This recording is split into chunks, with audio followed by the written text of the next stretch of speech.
Bueno, un saludo a todos nuestros amigos en esta nueva edición del Editorial Fest 2021 aquí en Tinta Café. Como ustedes saben, hemos venido realizando una serie de entrevistas desde el año pasado. A raíz de la pandemia, pues decidimos emprender este proyecto porque también quisimos acercar a nuestros seguidores, a nuestros amigos, pues las voces de diversos personajes del mundo de la cultura. En este año hemos querido pues también abordar a estas nuevas voces que están surgiendo, que son las voces de las redes sociales. Y en esta ocasión pues nos acompaña con nosotros y le doy la bienvenida y le agradezco que haya aceptado la invitación al profesor Jesús López Almejo, al que muchos de ustedes deben ubicar o lo van a ubicar ahora porque tiene un canal pues bastante conocido que es Tu Profe de Reí. Entonces pues buenas tardes, profesor, y muchas gracias por estar aquí con nosotros. Muy buenas tardes y muchísimas gracias por la invitación. Le agradezco a Tinta Café Librería que se dan el tiempo para organizar este tipo de eventos para difundir pues el amor por el conocimiento y pues humildemente me sumo a ese proyecto y les agradezco que me consideren. Ok, déjeme empezar con la primera pregunta y bueno, es la pregunta cliché, la pregunta obligada que yo creo que en muchos programas hacen y es, ¿quién es Jesús López Almejo? ¿Quién es el profesor Jesús López Almejo? Bueno, en el ámbito profesional, soy alguien que tiene ejerciendo la carrera, la docencia y la investigación desde hace 15 años. Empecé en el año 2007 como profesor de Medio Oriente, Relaciones Internacionales y Geopolítica en el TEC de Monterrey en el campus Guadalajara. Posteriormente trabajé en una universidad privada en Puebla 2 años más como profe de tiempo completo, también en el área de Relaciones Internacionales. Luego regresé a Guadalajara a hacer el doctorado en Ciencias Sociales con especialidad en Relaciones Internacionales y en ese mismo tiempo fui profesor en la Universidad de Guadalajara y en el ITESO, la Universidad Jesuita de Guadalajara. Y luego, posteriormente, estuve trabajando en la Universidad Autónoma de Baja California, 5 años. Eh, Soy miembro del Sistema Nacional de Investigadores del CONACYT, nivel 1.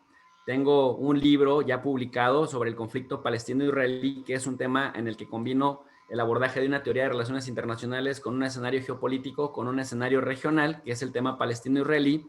Está a punto de salir ya mi segundo libro, que es sobre la disputa de narrativas entre armenios y turcos en Estados Unidos por el reconocimiento del genocidio armenio, en el caso de los armenios, y el negacionismo turco en el caso del gobierno turco. Está a nada de salir, ya están en las galeras, está la Qué bien. formación y las galeras, entonces prácticamente el libro yo espero que salga a mediados de septiembre. Y pues en la formación, yo soy internacionalista, licenciado en Relaciones Internacionales, también hice la maestría en la UNAM de Estudios en Relaciones Internacionales y bueno, después el doctorado en Ciencias Sociales con la especialidad de Orientación en Relaciones Internacionales. Y pues para mis libros y para los artículos en los que trabajo, suelo hacer trabajo de campo, visitar países como Armenia, Turquía, Israel, los territorios palestinos, para ir por fuente primaria, ir a generar la información que de pronto no encuentra uno en las bases de datos o en los libros, porque luego los libros, ustedes saben mejor que yo, entre que se investiga, se trabajan, se sistematiza la información, se publican, se forman, se ponen a la venta, pueden pasar hasta 5 o 6 años y a Yes. veces la información de los libros es un poco, si el libro no es estructural, puede ser información obsoleta para el momento en el que alguien más requiera actualizarse en datos. Entonces, ese soy yo a grandes rasgos. Okay. Bueno, pues a grandes rasgos, yo diría muy grandes, porque la verdad sí tiene usted una trayectoria bastante, pues digna de halagarse. Y la segunda pregunta que yo quiero hacerle sería, ¿qué son las relaciones internacionales? Porque casi estoy seguro que muchas personas como que tienen una noción, pero a lo mejor dispersa, difusa, pero bueno, qué mejor que preguntarle a usted, ¿qué son las relaciones internacionales? Es una gran pregunta y agradezco que me la hagas porque si lo vemos como un conjunto de maneras, de formas y de prácticas en las que se relacionan los países, sus gobiernos, sus instituciones educativas, pero también agentes privados, empresas que cruzan las fronteras, pues ahí podríamos definir a las relaciones internacionales entre actores que van más allá de las fronteras, con minúsculas. Cuando las pluralizamos y preguntamos por las relaciones internacionales, hablamos de las prácticas que realizan sujetos internacionales y que tienen relaciones entre ellos. Cuando hablamos de relaciones internacionales con mayúscula, nos referimos a un área de estudios que se especializa en estudiar a las organizaciones internacionales, las prácticas gubernamentales entre países, la geopolítica, los escenarios regionales, la diplomacia, las políticas exteriores de los estados, las agendas internacionales. Pero sí es importante la pregunta porque luego la gente dice, oye, ¿tú estudiaste las relaciones internacionales? Pues todas las podemos estudiar, pero si estudiaste relaciones internacionales es que entraste a una universidad, fuiste aceptado a la carrera de Relaciones Internacionales, adquiriste el conocimiento teórico y metodológico para, de una manera más técnica, entrarle al estudio de las relaciones internacionales con minúscula. O sea, hay una diferencia, ¿no? O sea, que eso yo creo que muchas personas no lo saben. Y me imagino que los chavos lo descubren hasta que ya están, como usted dice, cuando entran a la universidad, ¿no? Si lo ponemos en estos términos, perdón la interrupción, si lo ponemos en estos términos, relaciones internacionales con mayúsculas nos ayuda y nos da herramientas para estudiar las relaciones internacionales en plural y con minúscula. Es como si dijéramos, yo estudio las medicinas o yo estudio medicina. Una es el área de estudios y la otra es el sujeto de análisis. Muy bien. O sea, una distinción bastante importante de conocer.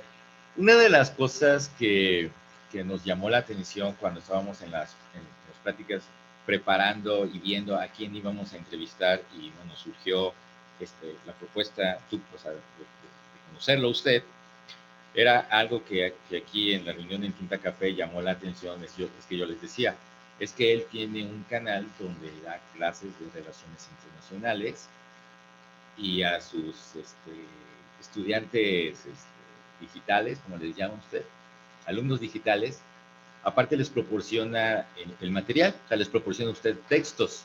Sí. Entonces, eso es algo que nos llamó aquí mucho la atención y más que nada porque nos movemos en este mundo editorial, que todos los que hemos estudiado sabemos que la inversión que se hace en el momento de estar estudiando en lo que respecta a los libros, pues no es económica, no es barata.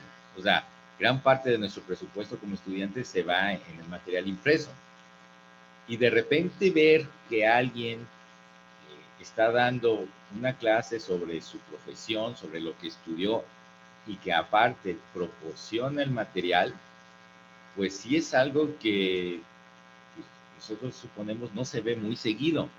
O sea, ¿dónde queda? O sea, no le causa conflicto el que, bueno, yo invertí cuando estudié y ahora a mis alumnos digitales pues les voy a facilitar ese aspecto.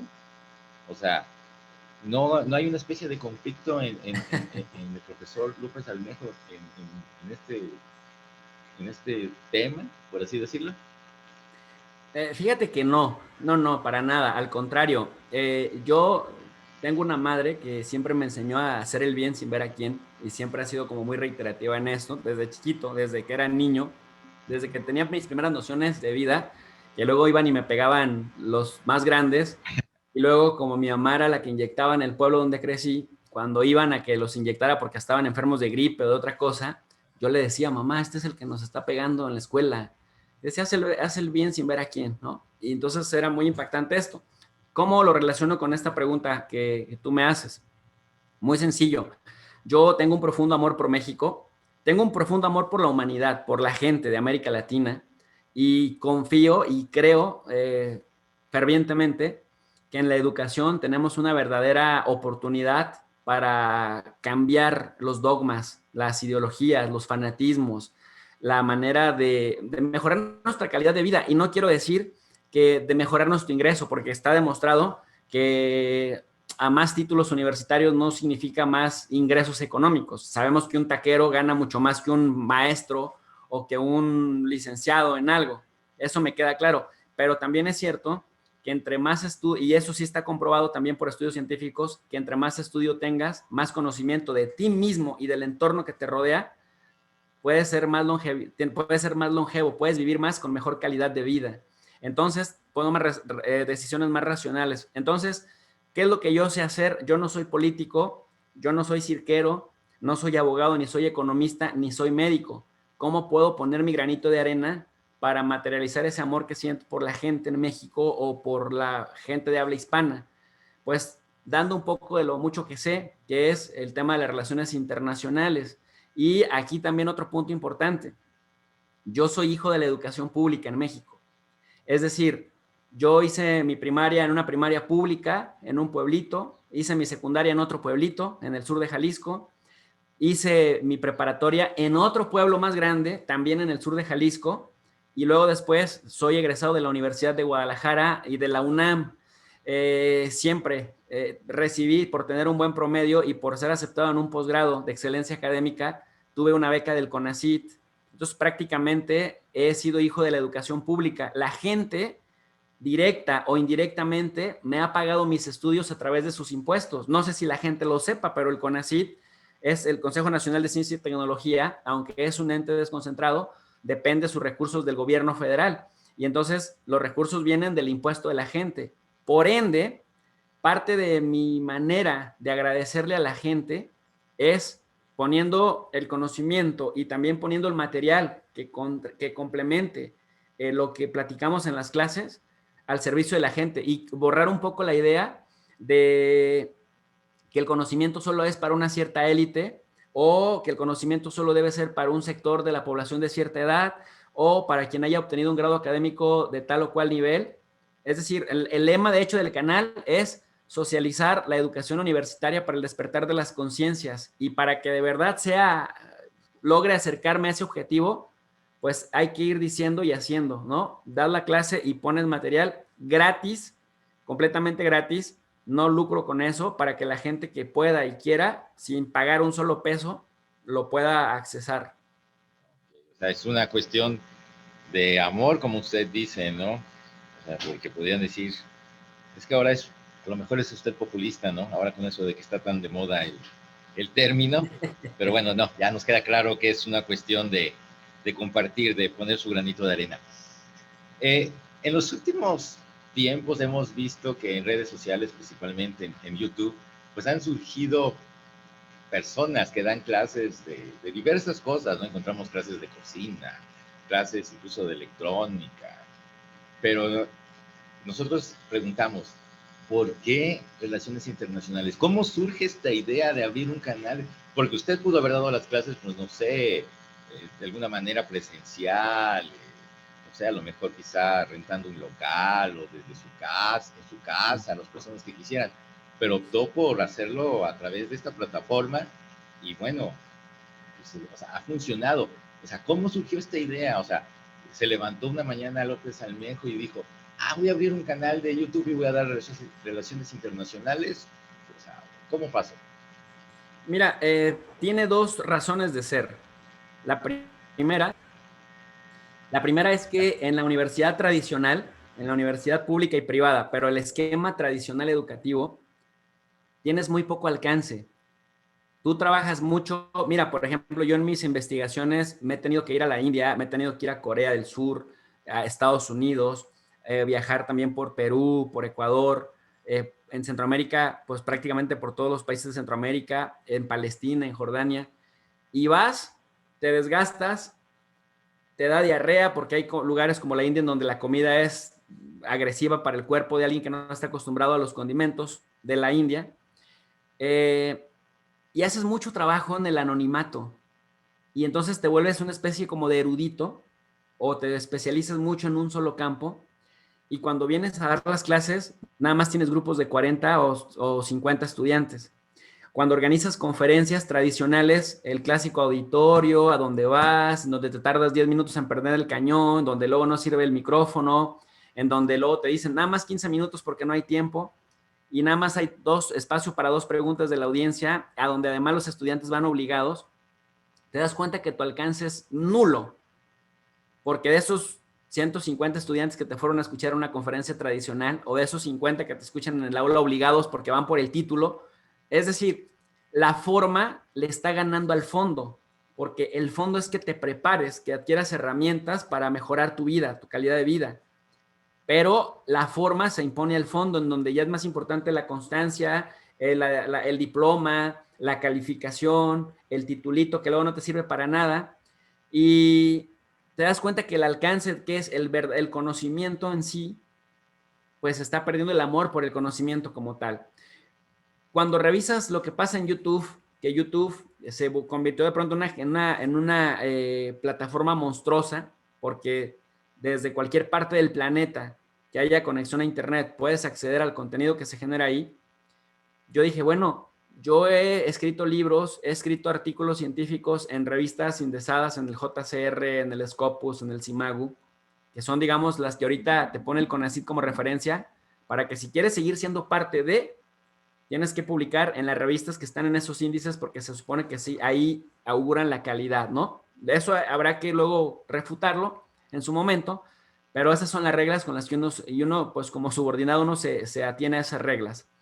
Pero ¿a dónde voy con todo esto? Después de que haces un trabajal, te das cuenta que solamente impactas a muy poquita gente en el esquema tradicional y se vuelve muy endogámico. La práctica se vuelve de que nada más me leen mis asesorados de tesis, me leen 2 o 3 interesados, estudiantes de posgrado y 2 o 3 colegas para criticarme o para aplaudirme, pero no pasa de un circulito muy pequeño.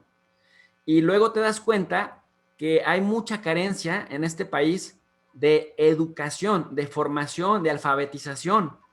Ves a las masas, ves el México profundo, muy bronco, muy bravo, muy violento, muy de descalificaciones, muy de calumniar. Si dices algo, se te vienen a palos las hordas linchadoras, y eso es porque nos falta alfabetización, nos falta educación, nos falta más lectura. Y entonces, eso desde la universidad tradicional no lo puedes hacer, porque luego las universidades también son búnkers de políticos, porque los académicos son muy grillos también. Entonces hay mucha política en donde generas que la forma le gane al fondo. ¿Cuál es el fondo? ¿Cuál debiera ser el objetivo? Fomentar en los estudiantes el amor al conocimiento y los hábitos que te llevan a perfeccionar y a mejorar las habilidades cognitivas para aportar verdaderamente a la transformación, por lo menos de tu entorno, ya no de tu país, del México pequeño al que tienes acceso, que es tu familia, del México pequeño al que tienes acceso, que es tu calle, tu cuadra, tu colonia, por lo menos, tu municipio. Y si sumamos todas esas voluntades, poniendo por encima el fondo a la forma, y no como ahora que es la... Mira, yo, por ejemplo, en mi canal he invitado a algunos compañeros, colegas, académicos, incluso también por hacerles un favor, porque se difunda más su obra, pero los egos están hasta arriba, que te piden constancia, como si tú fueras una institución o una empresa, de que sí participaron en tu programa, como si además el link no se quedara grabado para que lo pudieran presentar como evidencia. Estamos en julio, te dicen, oye, en septiembre recontáctame para ver si tengo tiempo y la hacemos en octubre. Entonces tú dices, a ver, yo entiendo que el esquema tradicional es así de cuadrado, pero en un mundo tan cambiante es no entender la dinámica del mundo y no me vas a dejar mentir, pero el hábito de lectura es tan pequeño en nuestro país, es tan pobre, que ahora te estás dando cuenta que le puedes llegar a la gente a través de esto, de audio o de video, y para los que sí tienen hábito de lectura, entonces les pones una lectura complementaria, pero de lo contrario, los que sí leemos, los que sí estudiamos, los que sí hacemos metodología, los que hacemos investigación rigurosa, dejarle la iniciativa a los Ciros Gómez Leivas, a los López Dórigas, a los Loret de Mola, a todos estos, a los Alemán, a los chayoteros de los estados, que parecen propagandistas de los gobernadores en turno, y a los presidentitos municipales. Por eso entonces entendemos la analfabetización o el analfabetismo o la infantilización de la política que tenemos ahora, y es un tema muy grave, porque los que sí saben se callan porque les da flojera o porque no van a lucrar con eso, o porque están saturados de trabajo en las universidades.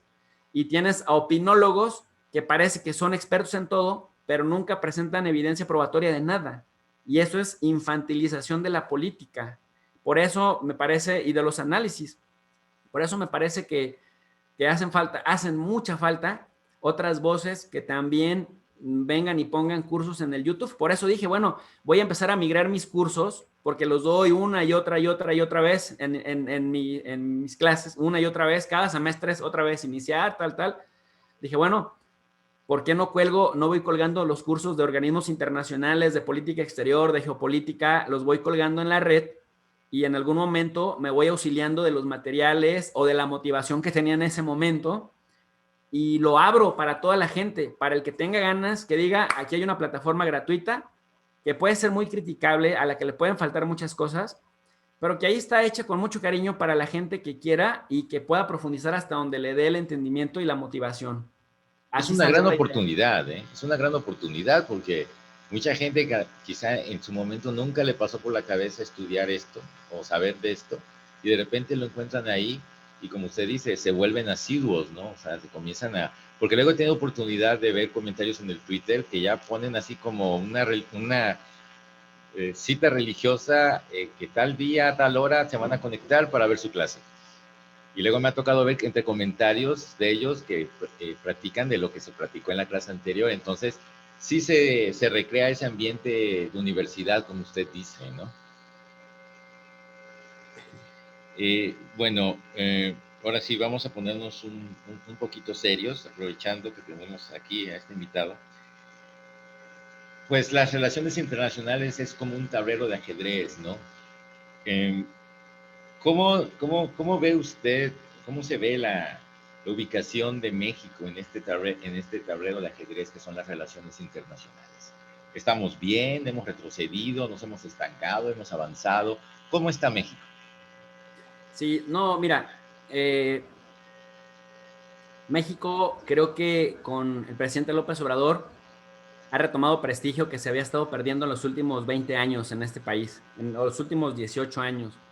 México ha refrendado su respeto a principios constitucionales de no intervención, de igualdad jurídica a los estados, de autodeterminación de los pueblos, de cooperación internacional para el desarrollo, en diferentes maneras y de diferentes momentos. Pero también México tiene una rica tradición, que es de lo poco bueno que sí hicieron los priistas, dejar un buen servicio exterior mexicano, dejar una red consular eficiente, por más que tenga desperfectos, es de lo mejor que hay, porque hay un servicio profesional de carrera, que también es lo que debería pasar en otras secretarías, y con el presidente López Obrador, porque llegaron ahí Fox y Calderón y medio arruinaron. Peña también fue un desastre en política exterior, y llega López Obrador y están volviéndole a dar valor a los principios que los panistas hicieron creer que estaban obsoletos. Pero mira el ridículo que nos hemos evitado. Por ejemplo, los panistas presionaban al presidente para que reconociera a Juan Guaidó. Hoy, ¿quién es Juan Guaidó? No, pero es que lo reconoce en la Unión Europea. Felicidades. No, pero es que Trump lo reconoce. Felicidades. No, pero es que también lo está reconociendo. Felicidades. ¿Y dónde está Juan Guaidó ahorita? ¿Quién es el gobierno real de Venezuela? Con el golpe de Estado, igual, los panistas querían que se reconociera a Yanine Áñez, que fue una golpista y que ahora se sabe que hasta hubo el mismo Luis Almagro de la OEA, que fue el que apoyó el golpe de Estado. Él mismo reconoce que se cometieron crímenes de lesa humanidad en ese golpe de Estado y que iban por la cabeza de Evo Morales. Y México recupera otra rica tradición, que es el del asilo político, que es justamente amparar a perseguidos políticos en sus países, como lo hiciera en la guerra civil que terminó con el derrocamiento de Pinochet, o en los militarismos que hubo en Argentina, que chilenos, argentinos, salvadoreños, guatemaltecos se vinieron a México. Bueno, México recupera un poco esa tradición y me parece que, mira, ¿a cuántos gobiernos podemos ver hoy en día que se lleven bien simultáneamente con Trump? Y a pesar de todo lo que los medios tradicionales dijeron, antiobradoristas, por cierto, de que gracias a que López Obrador no reconoció muy rápido, como ellos querían, arrodilladamente a Biden, que se iba a llevar pésimo con Biden. Y siempre están diciendo, hay un problema muy grande con Joe Biden. Y ahí tienes a López Obrador llevándose muy bien con Biden, con Kamala Harris. Lo tienes llevándose muy bien con Xi Jinping de China, cooperando en el tema del COVID. México fue de los primeros que le tendió la mano a China cuando empezó el COVID, de los que no le cerraron vuelos, no le cerraron fronteras, le mandó insumos.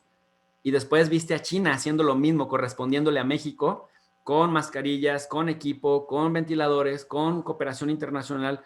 Perdón, México se lleva súper bien con Vladimir Putin, con esta colaboración que ha habido con la Sputnik V, y también en temas geopolíticos. México ha estado jugando en la línea, guardando los equilibrios, pero mira, hasta le mandamos equipo técnico a Cuba, le hemos mandado vacunas a 15 países del Caribe, de Centroamérica y de América del Sur, lo que habla, y ha sido México uno de los países que mejor ha gestionado el tema de las vacunas, por más que se empeñen en decir que estamos haciendo pésimo la gestión frente a la pandemia, pues sabíamos que este país tenía mucha población con comorbilidades, sabemos que nuestros sistemas de salud, ISSSTE, IMSS, y lo que antes era el Seguro Popular, pues era una falacia porque nada más había Seguro Popular de nombre. Hay muchos hospitalitos de la época de Calderón que en realidad hoy están convertidos en bodegas, casi a punto de caerse porque los hicieron incompletos, inacabados, y aún así se atrevieron, muy al estilo panista, a inaugurarlos, aunque nunca tuvieran la función de hospitales. Creo que va poco a poco, pero México está ganando prestigio, está siendo reconocido en diferentes foros. En el G20, México ha sido líder. Mira, pues somos miembros del Consejo de Seguridad de Naciones Unidas y además con una votación abrumadora. Y en la Asamblea General fue la propuesta mexicana a través del mecanismo COVAX de que las vacunas se le regalaran a las poblaciones del mundo para contener la pandemia. Entonces, vemos que se va avanzando y que México sí está recuperando una buena imagen internacional que la gozó antes de que llegaran los panistas al poder. También de lo que todo nos ha hablado, también se pueden entender las relaciones internacionales como esas acciones, ¿no?, que nos permiten pasar de la confrontación a la solidaridad entre elementos internacionales, ¿no? Si en estos 2 años, bueno, casi 2 años que llevamos de pandemia, algo nos han demostrado que es que lo que más se necesita es solidaridad, ¿no? Yo le pregunto, ¿somos más solidarios? O sea, ¿qué opinión tiene al respecto? O sea, ¿el mundo es más solidario ahorita que ha enfrentado todo esto del COVID? Mira, la pregunta es compleja y también requiere una respuesta compleja. Lo que pasa es que si lo vemos desde una posición maniquea, en donde o es blanco o es negro, y si es blanco no puede ser negro, y si es negro no puede ser blanco, probablemente la respuesta sería que no. Pero si vemos las escalas de grises, si hacemos unos matices, también nos vamos a dar cuenta que así como hay sectores o grupos o egoístas, también hay otros que no lo son. Hay solidarios, hay sectores muy solidarios. Por ejemplo, si te pongo un caso de lo negativo, nos daríamos cuenta, por ejemplo, en la Unión Europea, ¿no? Cómo hasta a pesar de ser el mejor ejemplo de integración que ha tenido la humanidad después de la Segunda Guerra Mundial, pues cómo la pandemia generó que los mismos europeos entre ellos se cerraran las fronteras, se pusieran límites, empezaran a pelearse por el tema de las vacunas cuando las vacunas estaban racionadas. Y tú dijeras, ay, caray, ¿dónde está la solidaridad? ¿Dónde está la cooperación internacional? ¿Dónde está la generosidad y la empatía en este contexto en donde Italia necesitaba, en donde España necesitaba, en donde después la Gran Bretaña necesitó? Y viste el egoísmo y cómo se comportaron los británicos acaparando vacunas. Esto mismo lo vimos en Estados Unidos. Se comportaron de manera muy mezquina con Venezuela, con Cuba y con el mundo en general. Acapararon vacunas a diestra y siniestra, incluso orillando a sus propias firmas farmacéuticas a que primero les surtieran a sus mercados internos y después lo que les sobrara lo pudieran compartir con el resto del mundo. Pero tienes ejemplos como el caso mexicano. En el caso mexicano es bien sorprendente cómo los panistas salen a gritar y a ofender al presidente porque dicen, en lugar de que termine de vacunar a la gente en México, ahí se agarra repartiendo vacunas a Jamaica, a Paraguay, a Bolivia, tal. Oye, hay una noción muy importante que es solidaridad internacional, cooperación internacional para el desarrollo, y si más o menos en tu país, mal que bien, estás deteniendo el tema de la mortalidad, estás avanzando con tu propio calendario, ¿por qué comportarnos como el vecino del norte al que tanto criticamos y que, por cierto, también a ese lo criticó Canadá? O tienes el ejemplo como el de China, que China, a la par que está vacunando a su gente, también está mandando muchas vacunas por millones de dosis a diferentes países. O tienes el caso también de Rusia. A Vladimir Putin, fíjate, nos han pintado desde los medios occidentales que Putin es un dictador, que Putin es un autoritario y que no le tiembla la mano para asesinar a sus adversarios políticos. Y sin embargo, no sé si sepas, pero en el mes de junio, finales de junio del 2021 y las primeras 2 semanas de julio, se estuvieron contagiando en Rusia alrededor de 20,000 personas al día y se estuvieron muriendo 700 personas al día. Cuando le dicen a Vladimir Putin, oiga, Vladimir Putin, no, pues que la vacuna Sputnik era muy eficiente, Pues él dice, la vacuna es eficiente, pero no te cura si no te la aplicas. Pero ¿por qué no obliga a la gente como Macron lo propuso o como lo está proponiendo una empresaria panista que se pasó a Morena, ahora en estos días que es diputada? ¿Por qué no les aplica mano dura y dice, porque yo no puedo obligar a la gente a que se metan sustancias al cuerpo que no quieran, a pesar de que esas sustancias les vayan a salvar la vida? La gente está eligiendo cómo morir. Tienen la vacuna disponible y no se la aplican. Pero en el Inter, Rusia no ha dejado de mandar vacunas al mundo. México es un ejemplo de esto. Ha recibido millones de dosis de la Sputnik V y tú dirías, pues qué irresponsable es Putin porque primero debería vacunar a su población. Pero fíjate qué interesante. Dice, no puedo obligar a la población a que no se vacune si no quiere por el tema de que hay una población muy alta, o sea, un número muy alto de cristianos ortodoxos, muchos de los cuales son escépticos ante las vacunas, y dice Putin, pues respetable, ahí está el remedio, si no se lo quieren poner, no los puedo obligar. Y eso que es autoritario, pero en el Inter ha estado mandando vacunas a quienes le solicitan al Instituto Gamelaya esa vacuna Sputnik V. Entonces, la respuesta es compleja, porque si decimos sí, la humanidad es mala, es terrible, pues podríamos ser injustos con los que sí están mostrando gestos de solidaridad, ¿no? Eh, Tocando un tema ahorita un poco más agradable, un poco más ligero. En días recientes, pues el canal pues alcanzó una meta, los números no mienten y YouTube lo sabe y de hecho lo reconoció, de hecho yo recibí la notificación ahí en YouTube, alcanzó una cifra de vistas el canal de tu profe DRI, por cierto, muchas felicidades por eso. ¿Qué nos puede decir al respecto? ¿Esto qué significa para el canal? Sí, como bien dices, muchas gracias primero que nada por las palabras. Llegamos a 107,000 suscriptores, pero para efectos de reconocimiento YouTube reconoce a los creadores de contenido, que así es como nos llama, a los 100,000 y luego después al millón y creo que después a los 10 millones. Nos dan un disquito de plata, ¿no? Mira, representa, dependiendo cómo se interprete, pero representa para alguien que salió del anonimato como yo, alguien que es un ciudadano, un mortal de a pie común y corriente, además ofreciendo contenido que es poco atractivo para las masas, y digo poco atractivo porque si lo comparas con lo que hacen con creadores de contenido como el Whatever Tomorrow, su hermano, ¿cómo se llama? El camaleón dorado, escorpión dorado, o todos estos, que es la banalización de la vida cotidiana, que tú dices, a ver, ¿cuál es el enriquecimiento que me dejó más allá del entretenimiento? ¿No?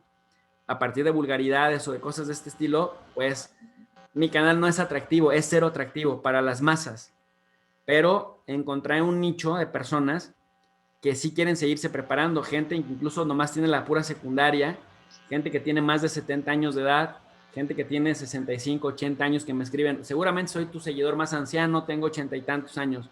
Y yo, wow, qué increíble que a un sector que les hubiera gustado estudiar, pero que por sus circunstancias históricas, sus circunstancias personales y el contexto político de la época no pudieron y económico, ahora encuentran en la plataforma un refugio de alguien que les está ofreciendo humildemente, con recursos limitados, esa parte de la que adolecieron cuando eran jóvenes y cuando no tenían recursos disponibles.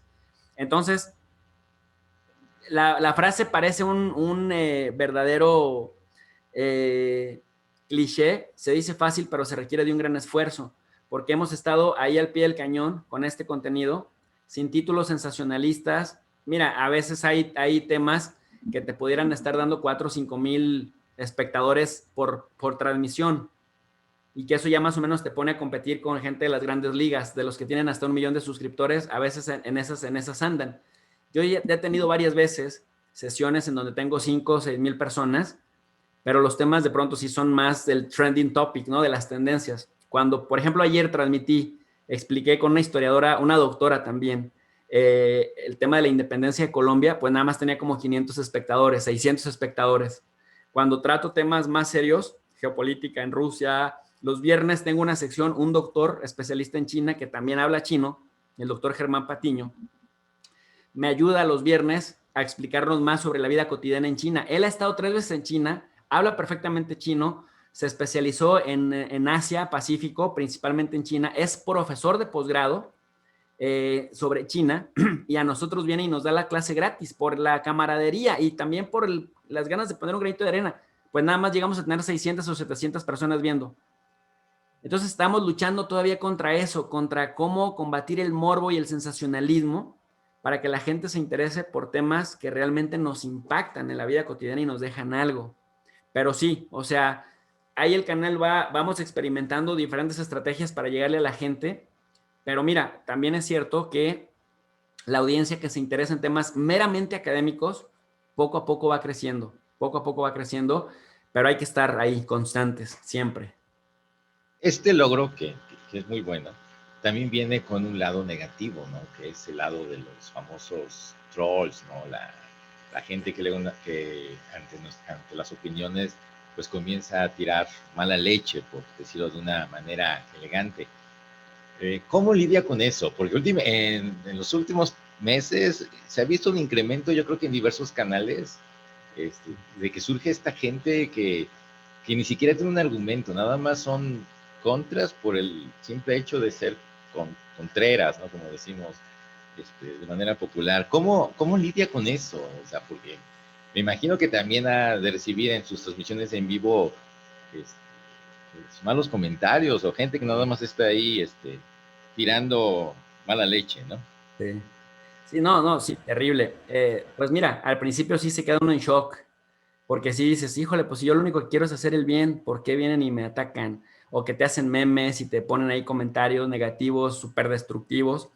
Pues mira, lo que he tenido que hacer es hablar con mi familia y explicarles cómo es el ambiente en las redes, por si de pronto en Facebook o en Twitter les aparece mi cara con nariz de Pinocho o con algún comentario negativo, destructivo, decirle, bueno, pues es parte del show, es parte del precio a pagar y uno se tiene que poner un caparazón. ¿A qué voy con esto del caparazón?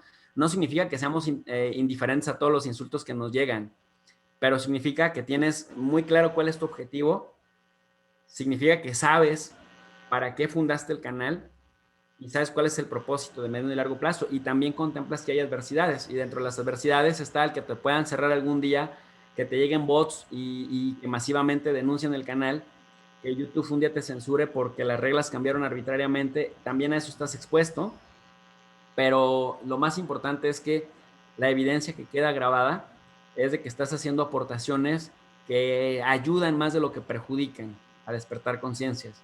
Pero sí, hay que tener muy claro el propósito, porque de lo contrario, a veces hay comentarios muy hirientes que lo pueden a uno sacar de balance y dices, no, pues aborto la misión. Y a lo mejor ese es el propósito de los bots, ¿no? De los trolls, que abortes una misión de un proyecto como este, pero pues toca seguir adelante.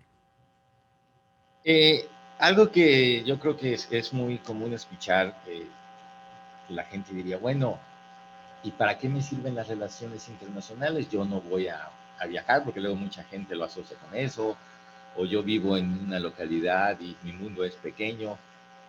¿Y qué le diría a usted? O sea, ¿por qué debemos saber de relaciones internacionales? ¿Para qué nos sirven en nuestra vida cotidiana?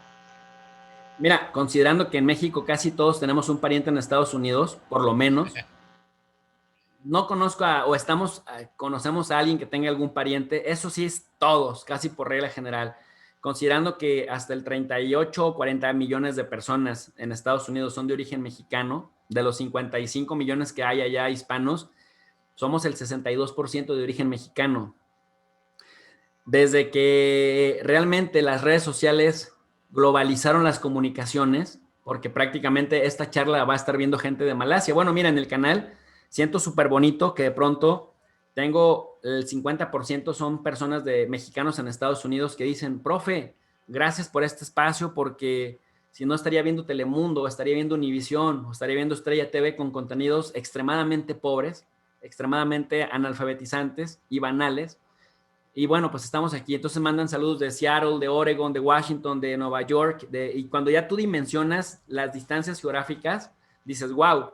Pero luego llegan comentarios de España, de Alemania, de Eslovenia, de Malasia, de Corea del Sur, de Japón, de Holanda, de donde ya tienes como público cautivo, de Tailandia, de Sudáfrica, de Marruecos. Muchos de ellos son de Australia. También me han llegado no solo mexicanos, a veces, profesor, saludos de un peruano en Australia. Profesor, saludos desde una peruana en Melbourne. Profe, me siento más cerca de México. Un español en Sudáfrica. Profe, desde diferentes partes del mundo. Entonces, ahora que las redes, de redes sociales han globalizado verdaderamente la comunicación, el tema es cómo le sacas el mejor provecho para tu persona, pero principalmente para la gente que va a ver tu contenido. Porque basura ya hay en la televisión tradicional y también en las redes sociales, en todas las plataformas. Mucha sexualización, mucha objetivación sexual del cuerpo. Mira, TikTok es puro eso. Instagram es casi puro eso. Entonces, ¿cómo Twitter es pura grilla? Pura grilla. Eso Es sí es la cierto. selva de insultos de todos contra todos. Ya no puedes opinar democráticamente. Hoy mismo, por ejemplo, pusieron a Julio Astillero, un periodista al que yo reconozco bastante de la jornada, como alguien que dijo alguna mentira en el quién es quién de las mentiras. Y yo lo conozco desde hace 2 décadas, desde hace 20 años, y yo puse mi solidaridad con Julio Astillero, creo en su seriedad. Uf, ya me llegaron las órdenes de linchadores, gente que antes era priista y panista y que ahora son súper pro AMLO, que parecen la Santa Inquisición, o sea, que no te perdonan, y a pesar de que has mostrado coherencia durante décadas, cualquier disencito te llegan y te linchan. Entonces, eso es infantilismo político. Eso es lo que hay que estar combatiendo. El fanatismo se combate con ciencia, se combate con conocimiento y con el propósito de tratar de mejorar el contenido que hay en las redes, porque infantilismo político, farsa, denostación, calumnia, hay mucha en las redes. El reto es cómo revertir eso para crear un mejor contenido. Eso sí.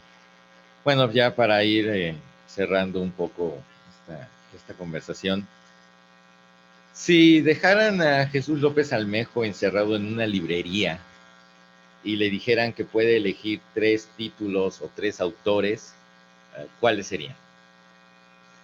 El Evangelio según Jesucristo de José Saramago.